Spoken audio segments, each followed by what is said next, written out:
Hey guys, so this is what we called tamarind. So this is the tree, very big tree, and if you look closely, there you will see some tamarind. We can use this to make tamarind ball, even tamarind juice, very delicious juice.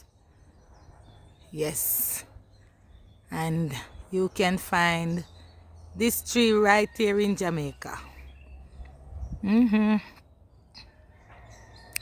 when you eat this tamarind, if you have constipation problem, you can eat the skin and the seed, and that will loosen your bowels.